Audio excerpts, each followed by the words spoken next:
నమస్తే అండి. ఈరోజు నేను మా ఇంట్లో మామిడికాయ పప్పుచారు కాసానండి. ముందుగా ఒక గ్లాసు పావు కేజీ కందిపప్పు తీసుకున్నానండి. తీసుకుని అది పావు కేజీ కందిపప్పుకి 3 గ్లాసుల వాటర్ పోసి ఉడకనిచ్చుకున్నానండి. అంటే ముందుగా కడగాలండి. కడిగిన తర్వాత 3 గ్లాసుల వాటర్ పోసి కాస్త పప్పులో సోడా, కాస్త మంచినూనె వేసి ఉడకనిచ్చానండి. అలా పప్పులో సోడా, నూనె వేయడం వల్ల త్వరగా ఉడుకుతుంది కందిపప్పు. పప్పు ఉడికేటప్పుడు మనం ఉప్పు వేయకూడదండి. ఉప్పు వేస్తే ఉడకదు. పప్పు మొత్తం పేస్ట్ లాగా ఉడికిన తర్వాత అప్పుడు ఉప్పు వేసుకోవాలి. ఈ విధంగా ఉడికిన కందిపప్పులో నేను కట్ చేసుకున్న చిన్న చిన్న మామిడికాయలు 2 తీసుకున్నానండి. అవి కట్ చేసుకున్న మామిడికాయలు చిన్న చిన్న ముక్కలు అందులో వేసానండి. అలాగే పొడుగ్గా కట్ చేసుకున్న ఆనియన్స్, ఉల్లిపాయ ముక్కలు, అలాగే పొడుగ్గా కట్ చేసుకున్న పచ్చిమిర్చి వేసి మళ్ళీ ఒక 3 గ్లాసులు వాటర్ పోసి అందులో ఉప్పు, కారం, పసుపు, ఒక 4 వెల్లుల్లి రేకలు వేసి చితక్కొట్టి వెల్లుల్లి రేకలు కూడా వేసి మరగనిచ్చానండి.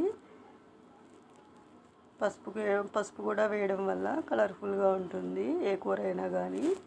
నేను పసుపు కూడా వాడతానండి. పసుపు వేసాను.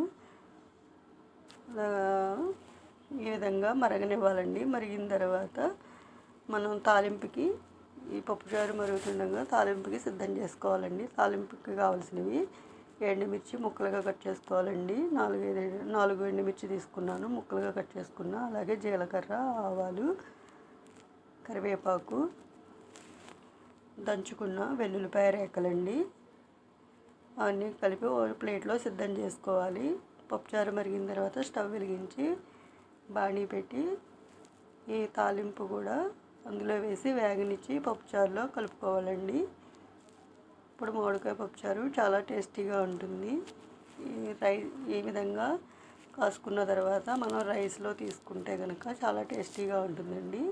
ఇప్పుడు మామిడికాయల సీజన్ కదండి. ఇప్పుడు అందరూ మామిడికాయ పప్పుచారు, మామిడికాయ పప్పు ఎక్కువగా వాడతారు. ప్రతిదీ మామిడికాయతో ఉండేలాగా చాలామంది చూసుకుంటారు. చాలా టేస్టీగా ఉంటుంది.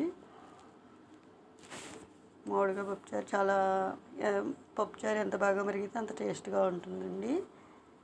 ఈ విధంగా తాలింపు పెట్టుకున్న పప్పుచారు మనం రైస్తో తీసుకుంటే చాలా టేస్టీగా ఉంటుంది. నేను చేసిన విధానం కనుక మీకు నచ్చినట్లయితే నా ఛానల్ని లైక్ చేయండి, సబ్స్క్రైబ్ చేసుకోండి.